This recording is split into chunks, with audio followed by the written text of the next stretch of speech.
deBlob, not to be confused with the Blob, or Bob. Hey guys, look. It's a game I would play on and off again when I was younger, and one you might have seen an ad for if you grew up in the 2000s. Although that's probably the most you recognize of it nowadays. As far as I can tell, the fanbase for this game is non-existent. All I could find of people covering it were a few reviews, some Reddit threads, and this one Splatoon parody where deBlob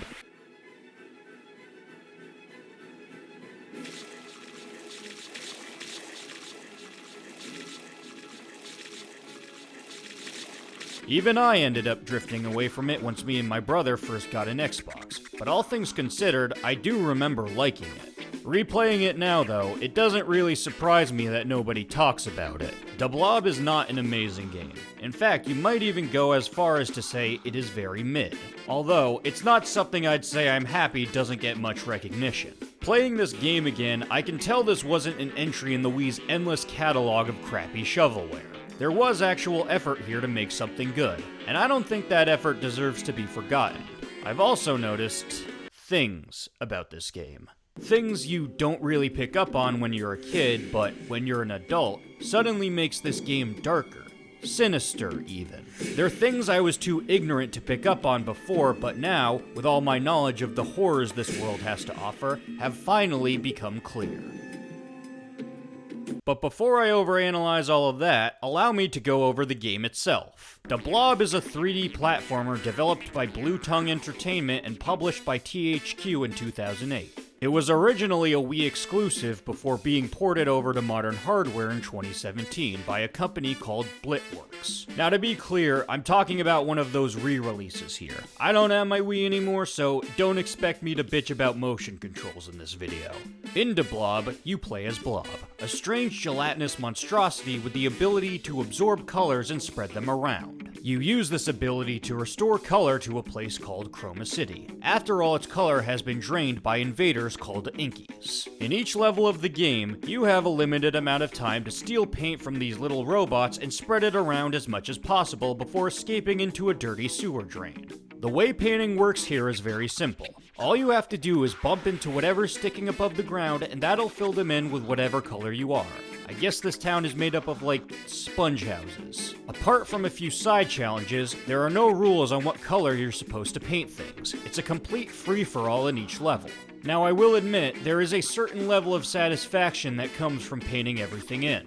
This entire town has been bleached to bejesus and back, and it can be quite gratifying to see it all get filled in with your nasty seed. With that said, it takes up like 90% of the game. And yes, I know, that's the whole selling point here. It's the gimmick. But the fact that it's so simple, so easy, so not demanding that you think about it, it just ends up making the game pretty mind-numbing after a while. Now, depending on who you are, you might not see the simplicity here as a bad thing. I'd say this game is best suited for those who just want to turn their brain off after a long day.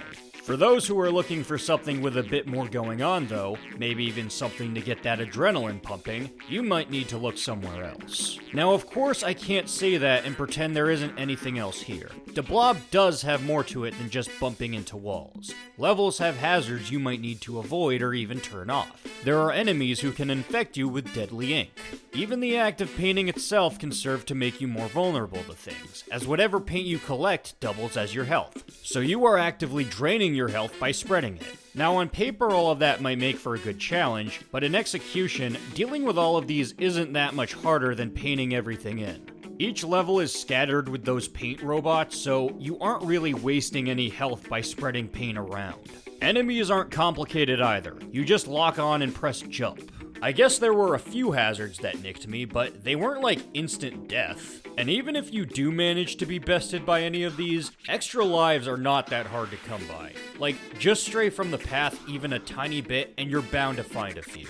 The only thing here that'll set you back is that time limit, which, yeah, you don't want to see go down. That'll reset the whole level. Even then though, this isn't something to worry about because not only are you given like a good 15 to 20 minutes at the start of each level, but you can extend that time by doing the simplest crap. By filling in small clusters of buildings, they'll spit out citizens for you to color, which will spawn clocks to pick up. You can also get clocks by doing timed side missions, and, well yeah, you only get like a minute with them, that still usually ends up being more than enough time for how simple they are. You're either dealing with more easy-to-kill enemies, following a very clearly laid out path, collecting enough paint to power something, or painting buildings a specific color. By the way, for that last thing, even if you do run out of time, buildings stay whatever color you painted them, so you don't even have to bother with them if you decide to do the challenge again. Who the hell overlooked that? I will admit that when it came to the more platforming-focused challenges, there were a few that managed to best me, but it really was just a few.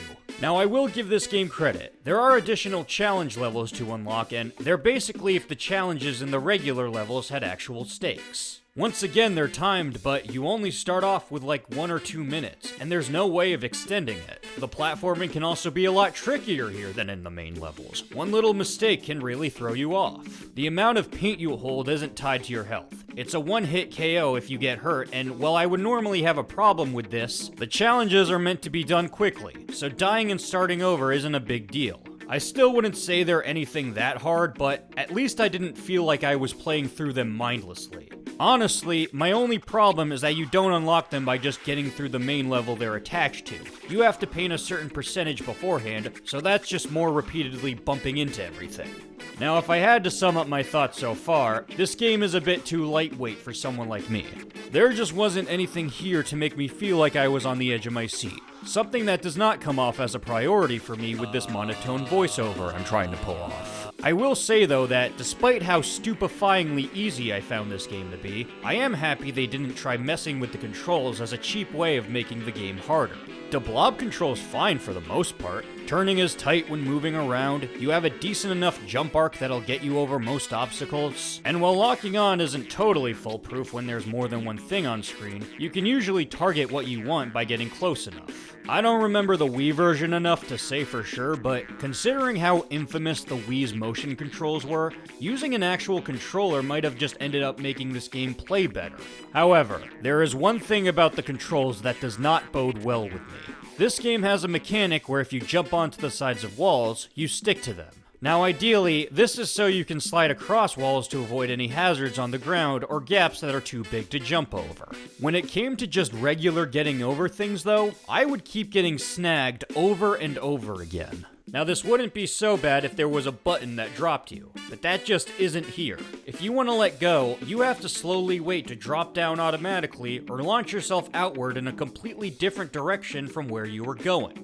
Now as I write this, I kind of realize I'm not exactly being fair here. Like, am I really the intended audience for this? Probably not. I might have been when I was a kid, but I was a kid. I think if anything, all of this just goes to show how my tastes have shifted from back when I believed in things like Santa and Jesus. At this point, the only good reason for me to rag on this game is that I just don't want to scrap everything I wrote. As a simple entry-level platformer that was probably mostly aimed at kids, deBlob is fine.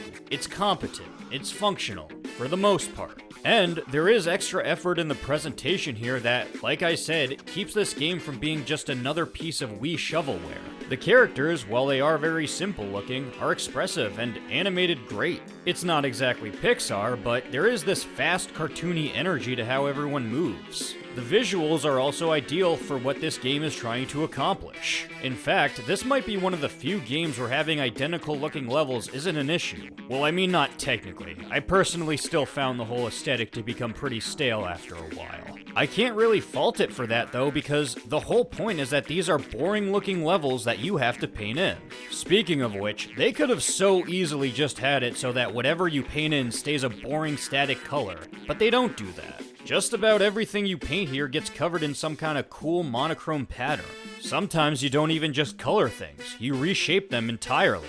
The last thing I will give this game props for is that the music here goes hard. In fact, this is the only game I know where I think the music is the best part, which I know doesn't sound like much considering how I haven't really been singing this game's praises, but just take a listen for yourself.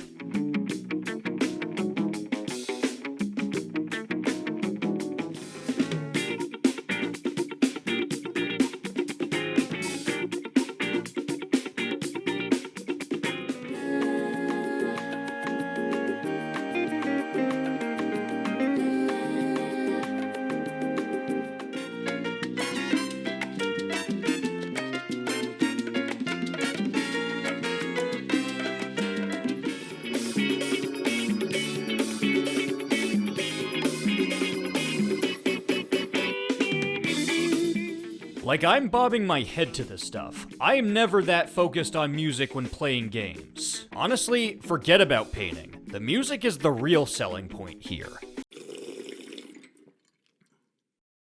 But you read the title of this video, didn't you? Well, I've kept you waiting for this long. It's time to talk about... Now, despite this game's happy-go-lucky exterior that most kids probably took for granted, this game becomes much darker the more you look into it as an adult. You might be surprised to see how often this game likes to display the most vile atrocities of man.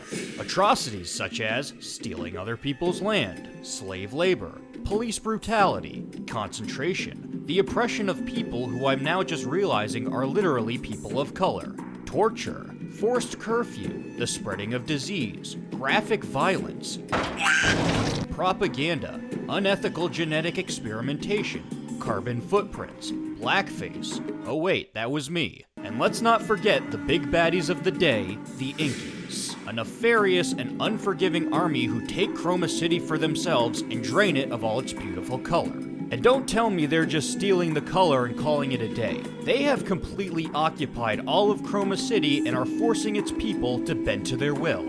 I think we all know who these guys are really supposed to be. Now here's the big question. Were we intended to look at any of this in such a dark way?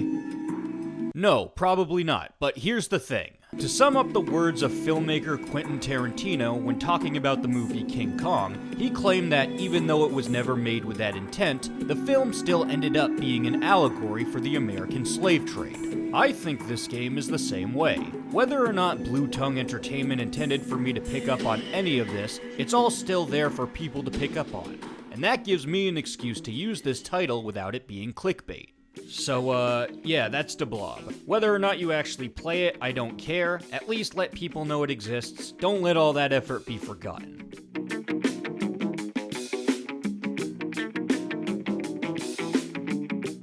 Enjoy the video? Well then, subscribe. Be sure to share it with your friends and check out what else this channel has to offer. Got any requests for games to cover? Well then, feel free to comment it below. Thanks for watching and have a great day. Take care.